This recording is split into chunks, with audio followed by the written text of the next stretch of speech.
Seu jornal volta ao vivo agora, 2h43 da tarde. Nós estamos ao vivo no Diretório Nacional do PT, na região central de São Paulo, onde neste momento o presidente Lula vai falar. A nossa repórter Vanessa Nakazato está lá e traz as informações. A gente acompanha agora essa coletiva. Para prestar depoimento que eu iria.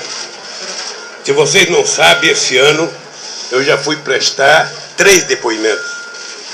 Inclusive, eu estava de férias e fui a Brasília prestar depoimento de 6 horas para me fazerem as mesmas perguntas que já tinham me feito antes, para me fazer as mesmas perguntas do Ministério Público e as mesmas perguntas que me fizeram hoje. Eu não me recusei a ir a Brasília a prestar depoimento 3 vezes. E eu jamais me recusaria a prestar depoimento aqui. A minha briga com o Ministério Público Estadual era porque o procurador já fez o pré-julgamento. E se ele já tinha pré-julgado, não havia por que eu ir prestar um depoimento no Ministério Público Estadual. Entramos com uma liminar e conseguimos que o juiz, que eu não precisaria prestar depoimento. Mas o Moro não precisaria ter mandado uma coerção da Polícia Federal na minha casa de manhã, na casa dos meus filhos, sabe? Na casa de companheiros como Paulo Camoto, como a Clara Ante, como funcionários do sindicato. Não precisava. Era só ter convidado. Antes dele, nós já éramos democratas. Antes dele, nós já fazíamos as coisas corretas nesse país.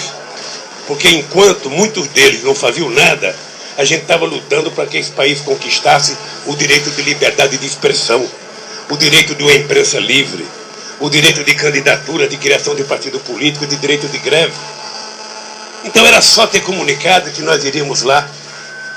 Lamentavelmente, eles preferiram utilizar a prepotência, a arrogância, num show e num espetáculo de pirotecnia. Porque enquanto os advogados não sabiam nada, alguns meios de comunicação já sabiam. Então, é lamentável. É lamentável que uma parcela do Poder Judiciário brasileiro esteja trabalhando em associação com a imprensa que trabalha em associação com a imprensa. Antigamente, você tinha denúncia de um crime, você ia investigar se existia aquele crime e prender o criminoso. Hoje, a primeira coisa que você faz é determinar quem é o criminoso. Depois que você nominou o criminoso, colocou a cara dele na imprensa, você então vai criar os crimes que ele cometeu. Eu queria falar ao povo brasileiro e falar a vocês via os microfones da imprensa, primeiro para pedir desculpas a Maria e a meu filho pelos transtornos que eles passaram. Enquanto nenhum desses que foram na minha casa trabalhavam, com 11 anos a Marisa já era empregada doméstica. E eu acho que ela merecia respeito. Segundo,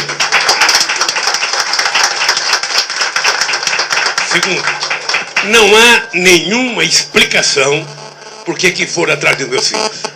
Nenhuma explicação, a não ser o fato de eles serem meus filhos. Nenhuma.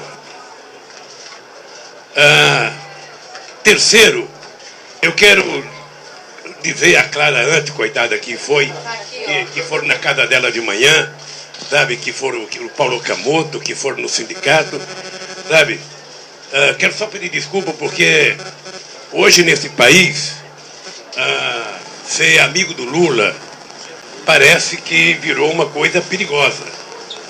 É preciso criminalizar o PT, é preciso criminalizar o Lula, porque esses caras podem querer continuar no governo. Eu só consigo entender uma explicação para tudo isso. Eu só consigo entender uma explicação. Ou seja, porque não há outra coisa para incomodá-los, a não ser a gente ter trabalhado durante todos esses anos para fazer com que as pessoas do andar de baixo subissem um degrau na perspectiva de chegar no andar de cima. O velho Fria, dono da Folha de São Paulo, quando era vivo, dizia assim para mim: ô Lula, você precisa parar de querer subir degrau. Os do andar de cima não vão deixar vocês chegarem no andar de cima. Não vão. A elite brasileira é muito conservadora. Ela tem complexo de vira-lata. Elas não vão permitir que vocês cresçam. E nós crescemos. Chegamos à presidência. E nós provamos que os pobres que eram a razão da desculpa deles por não fazerem nada neste país, sempre que a gente perguntava, não dá para fazer, porque tem muito pobre, tem muita pobreza, nós provamos que os pobres não eram os problemas e que os pobres viraram a solução desse país. Na hora que nós fizemos os pobres ter acesso à universidade, ter acesso ao mínimo elementar para comer, ter acesso ao emprego, ter acesso a benefício com o programa Bolsa Família, com o programa Luz para Todos, como o Pronatec, isso incomodou muita gente. E é preciso, então, destruir esse avanço do desbaixo. Pois bem, eu deixei a presidência e achei que tinha cumprido com a minha tarefa. Eu, sinceramente, achei que, ao eleger a Dilma, eu tinha consagrado a minha vida, porque eu tinha duas teses. Presidente bom é aquele que se reelege. E bibom é aquele que faz sucessor. Então eu já me considerava bibom, porque tinha eleito a Dilma e fiquei tribom quando nós reelegemos a Dilma. Tá?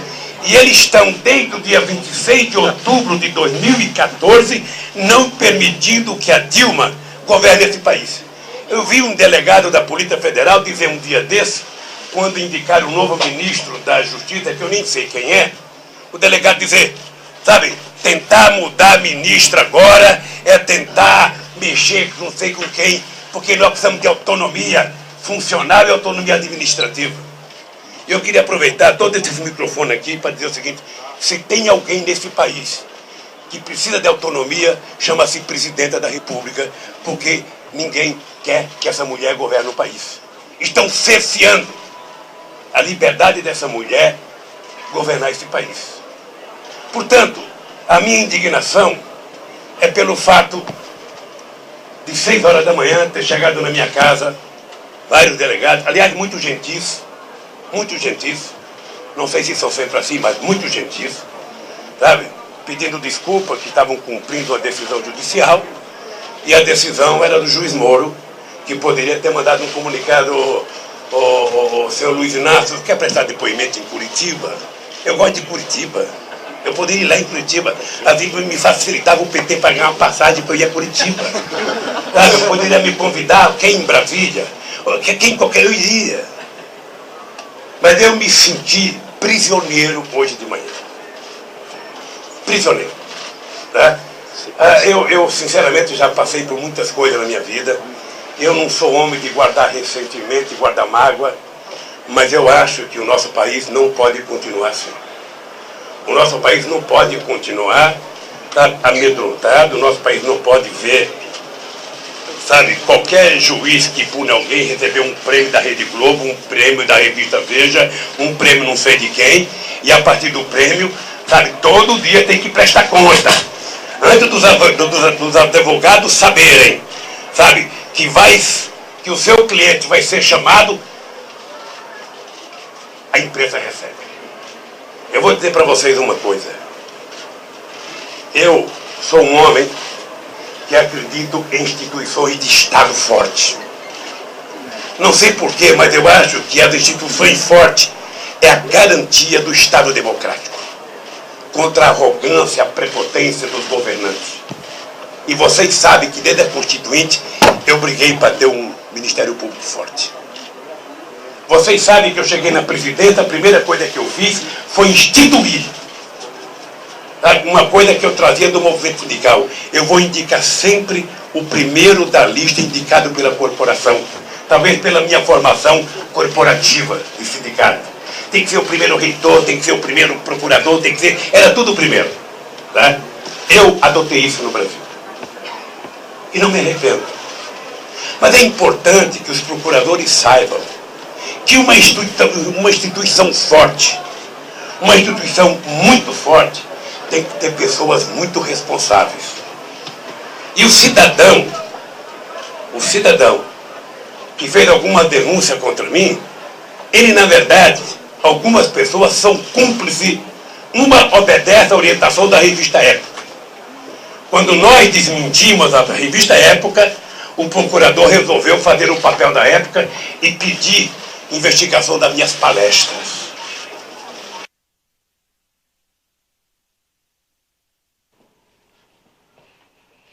Nós tivemos um probleminha agora com a transmissão. Eu deixei a presidência. Já voltou. A gente continua acompanhando agora a coletiva do ex-presidente Lula. O melhor governante do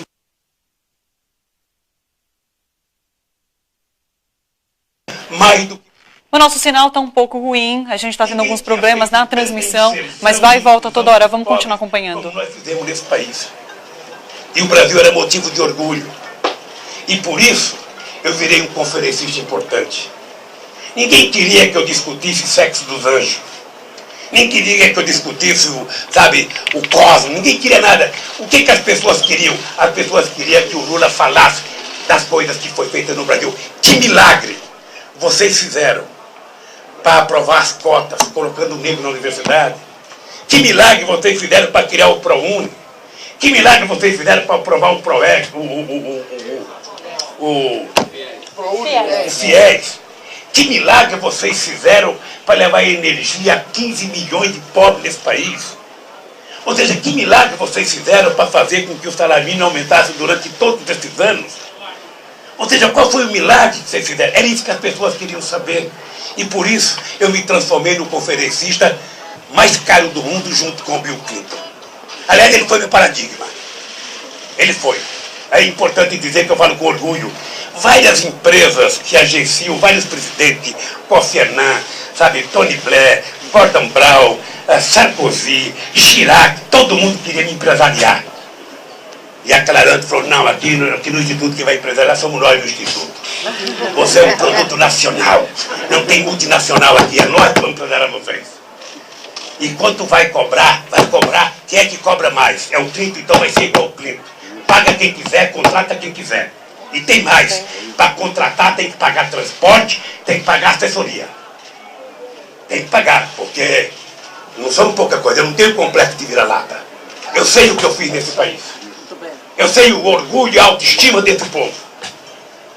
É engraçado que as pessoas que estranham que eu cobro 200 mil dólares não se preocuparam do Clinton vir aqui na CNI o mês passado e cobrar 1 milhão só da CNI. O vira-lata bate palma. Nossa, como ele fala bonito. Nem entendo o que ele fala, mas como ele fala bonito. Falou tão bonito que eu não entendi. Não, companheiro, eu lamento. Vocês não imaginam a pergunta sobre as palestras. Vocês imaginam as perguntas sobre medida provisória?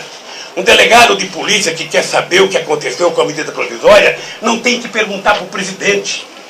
Ele tem que ir no Congresso Nacional e perguntar para todos os deputados e senadores que votaram favorável. Tem que perguntar para todos os relatores das comissões e não para o Lula, para Dilma. O presidente é o último que sabe. Porque a medida provisória vem passando por ministério até chegar para o presidente assinar, vai para o Congresso e vota para o presidente vetar, sancionar. Você foi chefe da Casa Civil. Não, e você tem que responder essas coisas. Você tem que responder pelo acervo. Eles agora querem saber do acervo do Lula. Poderia ter querido saber do acervo antes de me comprometer com essas tranqueiras todas. Você sabe o que é alguém sair da presidência com 11 containers de acervo sem ter onde pôr? Você sabe o que é sair com cadeira, com trono, com papel, com tudo que vocês possam imaginar? Porque se somar todos os presidentes da história desse país, desde Floriano Peixoto, eu fui o que mais ganhei presente.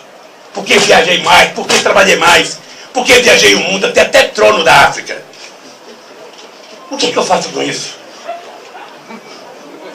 É uma coisa do presidente, mas de domínio público. Eu tenho que tomar conta, mas ninguém me paga. Então é o seguinte, essas coisas, se o Ministério Público está preocupado, ô Rui, eu acho que é importante vocês oferecer meu acervo. Eles têm um prédio lá redondo de vidro fumê que pode guardar as coisas que eu tenho. Aqui não me faz nenhuma importância a quantidade de relógio de ouro que eu tenho. Eu uso meus fits aqui, não vou fazer merchandising, que custa uns 500, 600 reais. Eu não quero relógio para valorizar meu pulso, eu quero relógio para valorizar a hora. Eu quero saber se ele funciona ou não. Então, eu sinceramente, fiquei indignado com esse processo de suspeição. Eu quero dizer, Rui Falcão, para você, como presidente do meu partido, se a Polícia Federal, o Ministério Público, ou quem quer que seja, encontrar R$1 de desvio na minha conduta, eu não mereço ser desse partido. Não mereço. Agora, eles precisam aprender que eu aprendi a andar de cabeça erguida nesse país, não por favor. Eu aprendi levantando 3 horas da manhã para fazer a assembleia em porta de fábrica. Eu aprendi fazendo comício em ponto de ônibus. Eu aprendi vendo o companheiro tomar borrachada todo santo dia. E quero dizer que eu não vou baixar a cabeça. O que eles fizeram com esse ato de hoje foi fazer porque a partir da semana que vem, eu quero dizer aqui à CUT, ao PT, ao Sem Terra, ao PCdoB, que a partir da semana que vem, me convidem, que eu estarei disposto a andar esse país fazendo a luta. Porque não é possível ver o país sendo vítima do espetáculo midiático, sabe?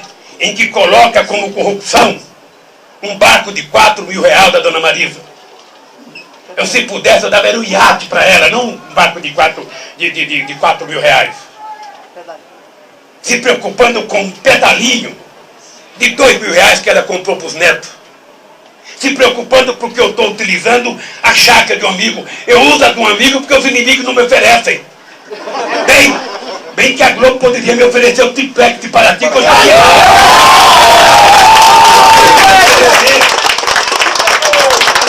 poderia me oferecer. Quem tem casa em Nova York, Paris, nunca me ofereceu. Me oferecesse, eu ia. Já se incomodaram em 94, porque eu morava no apartamento do meu compadre, do Roberto Teixeira, na casa dele. Já se incomodaram.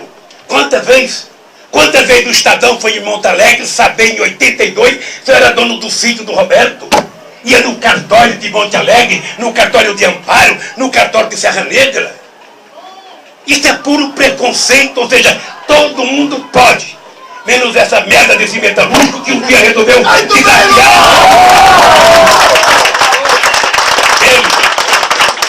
Eles partem do pressuposto que pobre nasceu para comer coxo. E eu aprendi que não. Eu quero comer comida boa. Vocês não imaginam hoje a preocupação com o vinho. Vinho que eu nunca comprei uma garrafa porque ganhei. E vinho que eu não sei diferenciar um miolo gaúcho com o Romanée Conti. Não sei diferenciar porque não faz parte do meu gosto.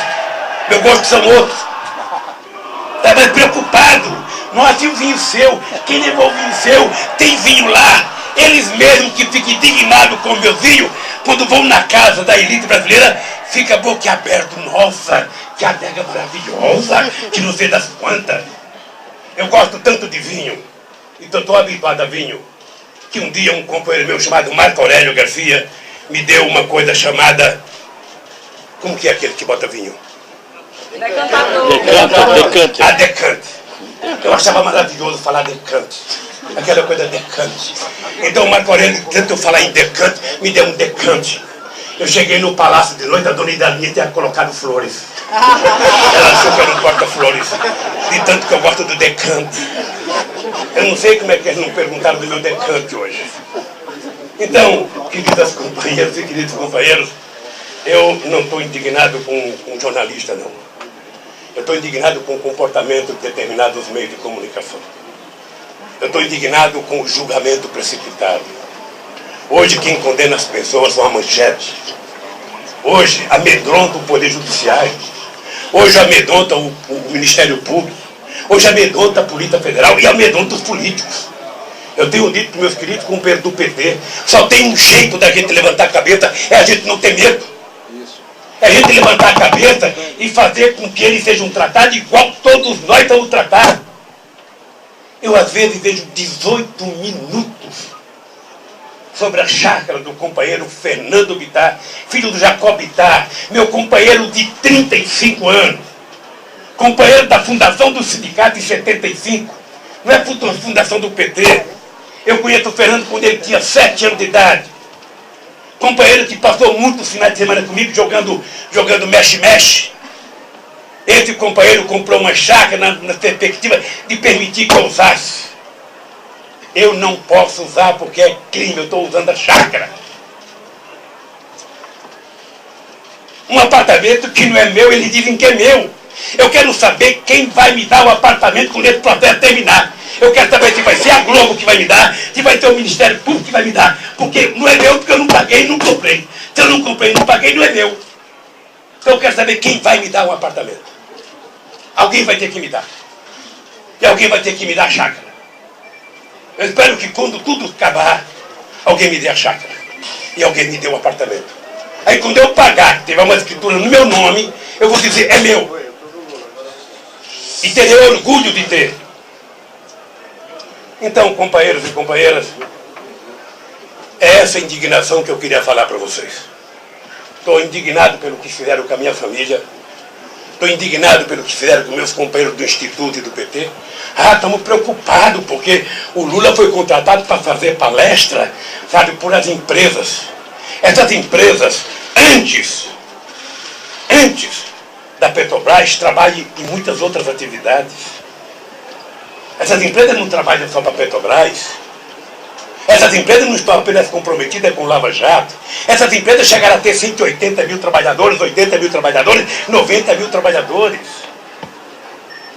E agora qualquer centavo é do pré-sal. Vocês já se deram conta que o salário de muita da justiça vem dos impostos que essas empresas que trabalham para a Petrobras pagaram? Já deram conta? Então, companheiro Rifocão, eu queria dizer uma coisa para você. Embora eu esteja intimamente magoado, eu acho que eu merecia um pouco mais de respeito nesse país.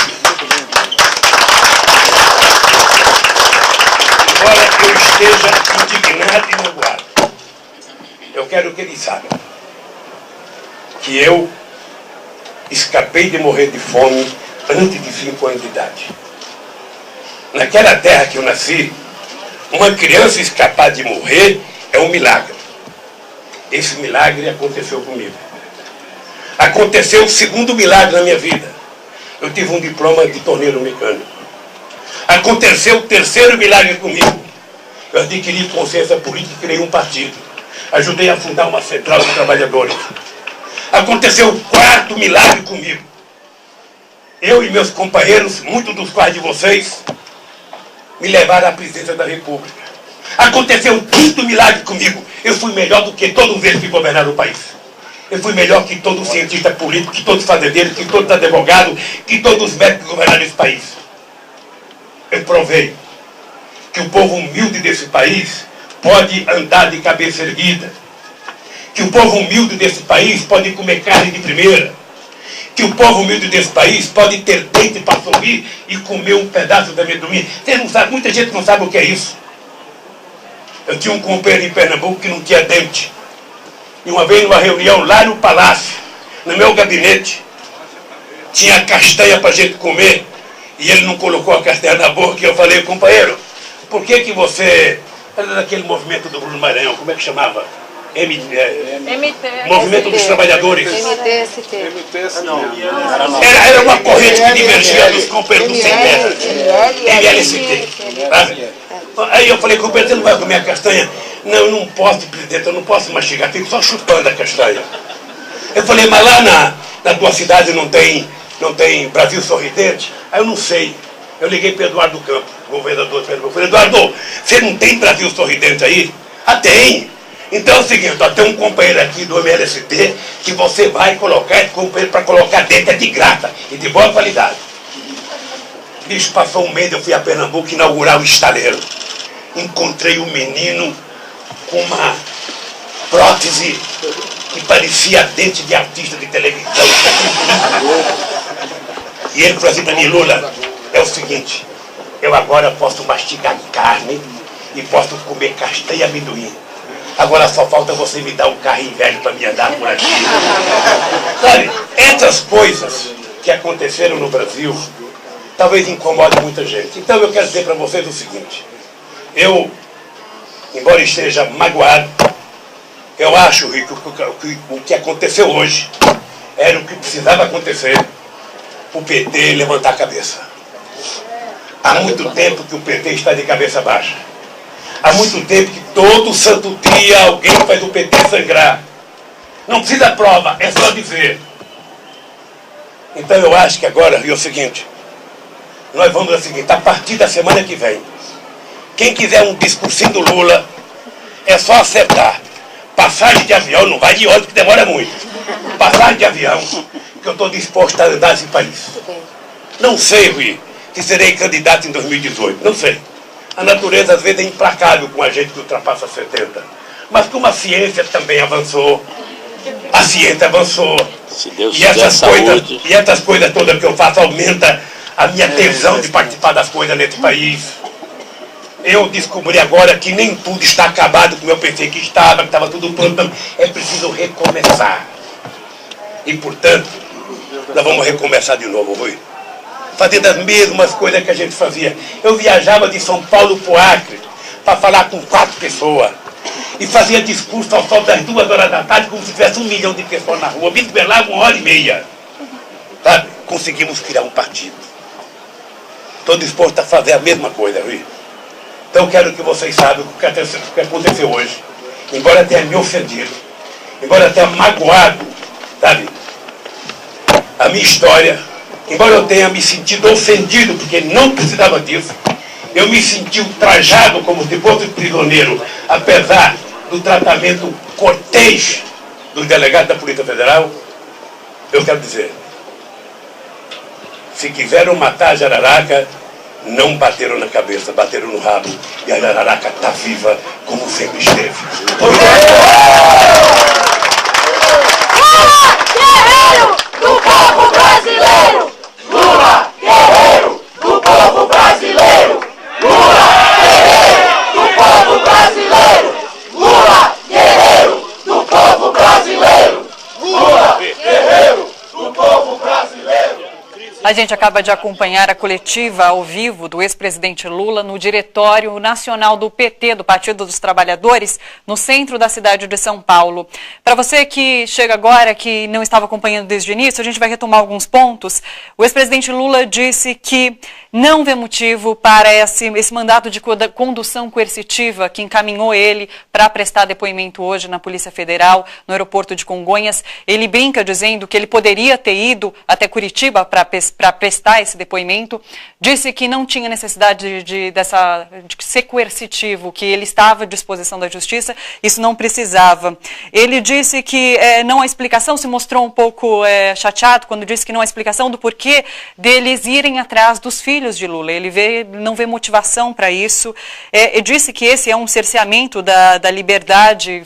Comentando sobre o governo da presidenta Dilma, ele disse que o que acontece agora nesse momento é um cerceamento da liberdade da presidenta Dilma Rousseff de governar e que ela precisa estar livre para governar. Ele disse também, contou um pouco sobre o que aconteceu hoje de manhã. Ele disse que os delegados chegaram na casa dele às 6 horas da manhã, foram todos muito gentis, ele disse, mas que ele se sentiu um prisioneiro hoje de manhã. Então ele disse que quando foi levado para essa declaração, para esse depoimento na sede da Polícia Federal, ele se sentiu como um prisioneiro. Inclusive ele ficou emocionado ao falar sobre essa espetacularização que acontece agora na imprensa, e ele fala que os motivos para isso acontecer é porque ele é um metalúrgico, um operário, um trabalhador, e que por esses motivos ele é tratado dessa maneira pela grande imprensa. Ele ficou um pouco emocionado ao falar sobre isso. Voltou a falar sobre os programas sociais que existiram durante o governo dele e durante o governo de Dilma Rousseff agora, que transformaram o país nesses últimos 14 anos. Falou também sobre que tanto a Polícia Federal quanto o Ministério Público podem investigar tudo que estiver à disposição, mas que se eles encontrarem R$1 fora de conduta, ele não merece ser do Partido dos Trabalhadores. Então ele fez esse desafio de que não vão encontrar qualquer coisa errada, qualquer coisa que fuja da conduta.